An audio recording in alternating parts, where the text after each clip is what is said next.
स्वागत है दोस्तों आपका स्पार्क केमिस्ट्री में। आप सभी का स्वागत है। मैं हूं हरिशंकर अग्रवाल। दोस्तों आज बात करने जा रहे हैं स्टीरियो आइसोमर के बारे में। जो अपन ने लास्ट टॉपिक पढ़ा था स्टीरियो आइसोमर में, उसमें अपन ने पढ़ लिया था सिस और ट्रांस आइसोमर के बारे में पढ़ लिया था।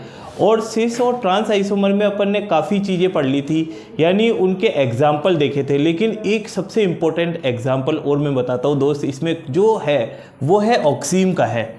दोस्त ऑक्सीम क्या होता है? OXIME के अगर ऑक्सीम देखते हैं ना, तो ऑक्सीम किस में से प्राप्त होता है दोस्त? एल्डिहाइड और कीटोन से प्राप्त होता है। दोस्त किससे प्राप्त होता है? एल्डिहाइड और कीटोन से ऑक्सीम प्राप्त होता है। किस तरीके से करते हैं अपन? मान लो ऑक्सीम को बनाना है ना, तो अपन ने लिखा CH3, यहाँ पे क्या लिखा? एसिटल्डिहाइड लिया। ये क्या लिया? एसिटल्डिहाइड, है ना।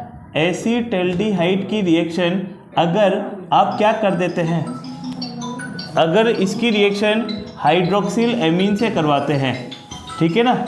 यानी अगर मैं ये बात करूँ तो इसने क्या कहा, यहाँ पर ये यहाँ से H2O निकाल देगा मेरे दोस्त, और H2O निकालेगा ना, तो यहाँ पर अपने पास CH3CH, है ना, यहाँ पे डबल बॉन्ड N और यहाँ पे OH बना देगा।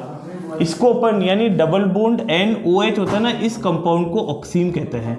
क्या कहते हैं? ऑक्सीम कहते हैं। तो इसका नाम हो गया अपने पास एसिटल्डिऑक्सीम। इसी प्रकार अगर कीटोन की भी रिएक्शन करवाते हैं ना अपन, कीटोन क्या हो गया? ये कीटोन होता है एसीटोन। यानी इस एसीटोन की रिएक्शन अगर अपन किससे करवाते हैं?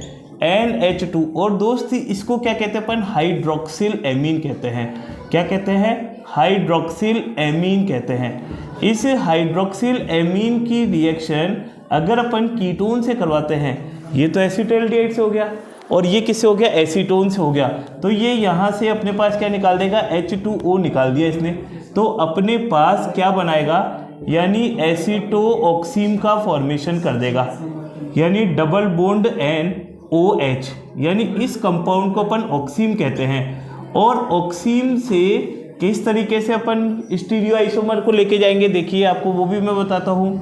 तो जल्दी से दोस्तों इसको नोट कर लीजिएगा, ठीक है दोस्त। चलिए आगे बात करते हैं। आपको समझ में आ गई है कि हाइड्रोक्सिल एमीन से रिएक्शन यानी ऑक्सीम कैसे बनता है, वो आपको मैंने बता दिया। अब वो जो ऑक्सीम जो बन रहा है ना, वो किस तरीके से आपको क्या दिखाता है? आइसोमर शो करता है। आइसोमर शो करने के लिए अपन को क्या करना पड़ेगा? ये देखो यहाँ पे अपन ने लिखा, कैसे? ये लिखा अपन ने कंपाउंड, ठीक है। यहाँ पर अपन ये लिखते हैं CH3, ठीक है ना। यहाँ पे C डबल बॉन्ड N और यहाँ पे अपन ने क्या किया? OH लिखा। और यहाँ पे अगर ये राइट हैंड साइड पे है OH, देखिए नाइट्रोजन से OH राइट हैंड साइड पे है, तो इस कंपाउंड को अपन सिन कहते हैं। क्या कहते हैं? यानी सिन आइसोमर को शो करता है ये, ठीक है ना। और अगर ये C डबल बॉन्ड N, इसमें OH कहाँ पे आ जाए? लेफ्ट हैंड साइड पे आ जाता है, तो इसको अपन मेरे दोस्त एंटी कहते हैं। दोस्त क्या कहते हैं? एंटी कहते हैं। यानी अब है तो ऑक्सीम ही। ऑक्सीम किसको कहेंगे? C डबल बॉन्ड NOH को, और इसमें भी C डबल बॉन्ड NOH को ऑक्सीम कहते हैं। लेकिन अगर इसने बताया है कि नाइट्रोजन के राइट हैंड साइड पे OH आता है, तो अपन इसको सिन कहेंगे। और अगर यही लेफ्ट हैंड साइड पे आ जाता है, तो यानी देखिए नाइट्रोजन के, तो इसको अपन एंटी कहते हैं मेरे दोस्त, यानी एंटी आइसोमर कहते हैं। बहुत इंपॉर्टेंट बात है, क्योंकि ये बता रहा है कि भैया आपको OH की पोजीशन के आधार पर, यहाँ पे दो सिस और ट्रांस नहीं लिखते, यहाँ पे OH की पोजीशन के आधार पर ये देखता है कि OH राइट हैंड साइड पे है या लेफ्ट हैंड साइड पे है। राइट हैंड साइड पे है तो सिन है, और लेफ्ट हैंड साइड पे है तो इसको एंटी नाम दिया जाता है। जल्दी से दोस्तों एक बार इसको नोट कर लीजिएगा।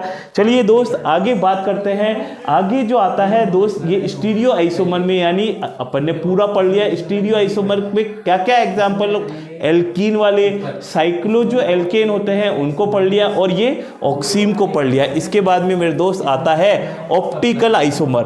दोस्त क्या आता है? ऑप्टिकल आइसोमर, ठीक है दोस्त। चलिए ऑप्टिकल आइसोमर को लेके चलते हैं अपन। ऑप्टिकल आइसोमर को हिंदी में क्या बोलते हैं?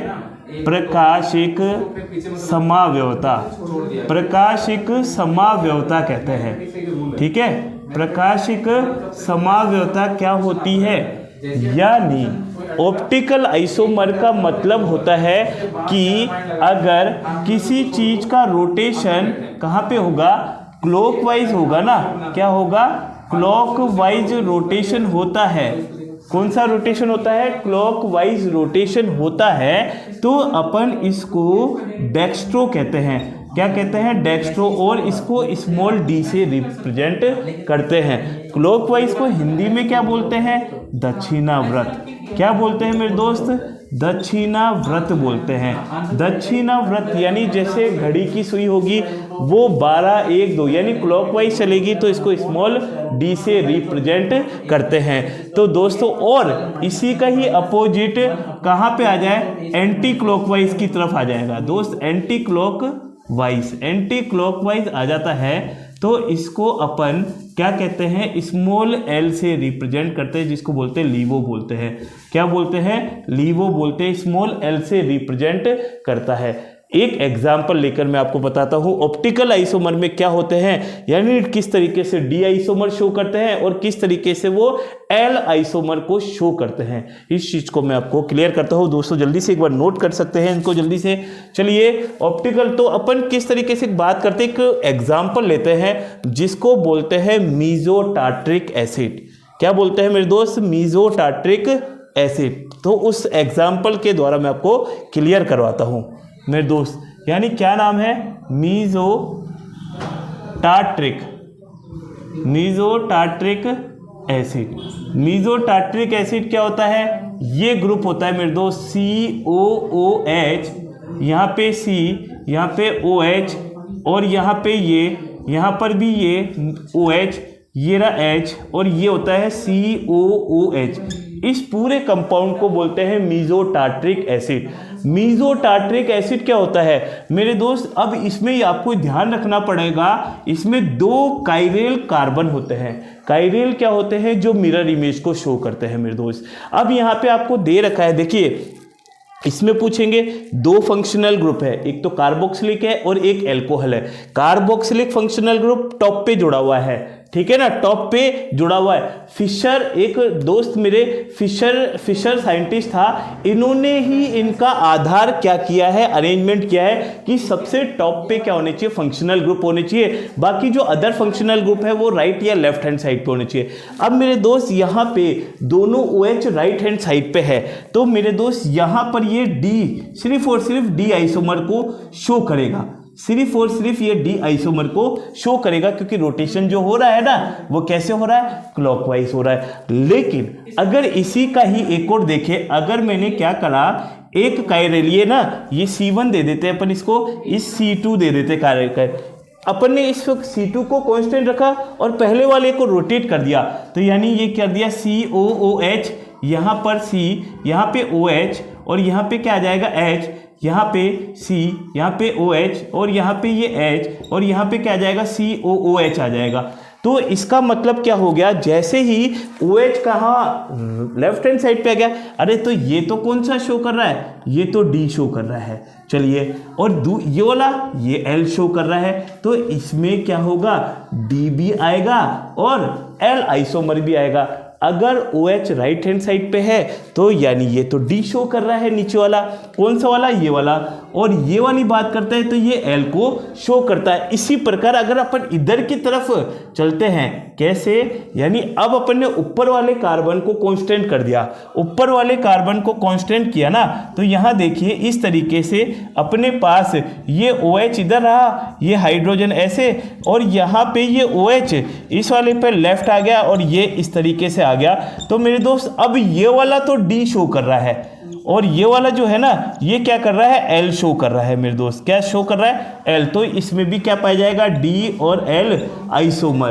तो ये कहा गया है। और अब मेरे दोस्त ये जरूर से ध्यान में रखना है, जिसमें डी और एल दोनों आइसोमर पाए जाते हैं। सुन लीजिएगा, यानी मीजो टार्ट्रिक एसिड है ये, जिसमें डी और एल दोनों आइसोमर पाए जाते हैं, डी और एल दोनों आइसोमर पाए जाते हैं, उसे रेसिमिक मिक्सचर भी कहते हैं। क्या कहते हैं मेरे दोस्त? रेसिमिक मिक्सचर भी कहते हैं, जिसमें डी और एल दोनों ही प्रेजेंट हो। अब अगर इस बीच वाली पोजीशन को देखते हैं तो उसमें OH क्या है? दोनों राइट हैंड साइड पे, दैट मीन्स डी दिखा रहा है। लेकिन अपन इधर वाले में जाते हैं तो नीचे वाले को कांस्टेंट कर देते हैं, तो नीचे वाला डी दिखा रहा है राइट हैंड साइड पे और ये एल दिखा रहा है। लेकिन इस वाले केस में जाते हैं तो ये क्या दिखा रहा है? ओ डी दिखा रहा है और ये एल दिखा रहा है। तो दोस्त ये मीजो टार्ट्रिक एक ऐसा एसिड होता है, आप जानते हैं कहाँ यूज करते हैं। तो मेरे दोस्त इसमें जो आती है बात, ये अपने पास ऑप्टिकल आइसोमर को शो करते हैं। ऑप्टिकल आइसोमर का मैं एक और उदाहरण भी देता हूँ, अदर एग्जाम्पल भी लेते हैं। एक बार जल्दी से इसका दोस्त नोट कर लीजिएगा मेरे दोस्त। चलिए बात करते हैं अगले एग्जाम्पल की ओर। अगर अपन सिंपल सा एक एग्जाम्पल ले ले, ये तो मीजो टार्ट्रिक तो बहुत काफ़ी हो जाता है बड़ा, लेकिन एक और मैं आपको सिंपल सा बताऊँ, वो क्या है दोस्त? देखिए यहाँ देखिए किस तरीके से अपन सपोज करें कंपाउंड ले लेते हैं। एक कंपाउंड क्या ले लेते हैं मेरे दोस्त? ये कंपाउंड ले ले C। इसमें अपने पास वो नहीं है, क्या है? यहाँ पे अपने पास COOH functional group carboxylic acid दे रखा है। यहाँ पे अपने पास Cl दे रखा है, यहाँ पे अपने पास H दे रखा है। यहाँ पे अपन ने एक काम कर लेते हैं, ऐसा ले लेते हैं, ठीक है, या यहाँ पे OH लगा देते हैं यहाँ पर भी, ठीक है ना? बात समझा गया ना? अगर इसको मिरर के अंदर देखते हो ना, तो मिरर के अंदर ये देखो मेरे दोस्त, ये मिरर कहलाएगा। इसको तो अपन कहते हैं डी आइसोमर। अब डी क्यों कहा यार? आप बोलोगे कि सर यहाँ से पहले कार्बोक्सिलिक पे जाएंगे, फिर ये OH पे जाएंगे, तो ये डी आइसोमर हो गया। और अगर यहाँ से यूं गए अपन, इसको मिरर के अंदर देखा तो अपने को ये पोजीशन ये दिखाई दे गई CH2OH, तो इसको अपन क्या बोलेंगे मेरे दोस्त? एल आइसोमर कहते हैं। तो मेरे दोस्त आपको बात समझ में आ रही होगी, उम्मीद करता हूँ सारी की सारी चीज़ें क्लियर हो रही होगी कि OH किस तरीके से, यानी किस तरीके से ऑप्टिकल आइसोमर शो करते हैं, कैसे शो करते हैं मेरे दोस्त। चलिए दो जल्दी से एक बार नोट कर लीजिएगा।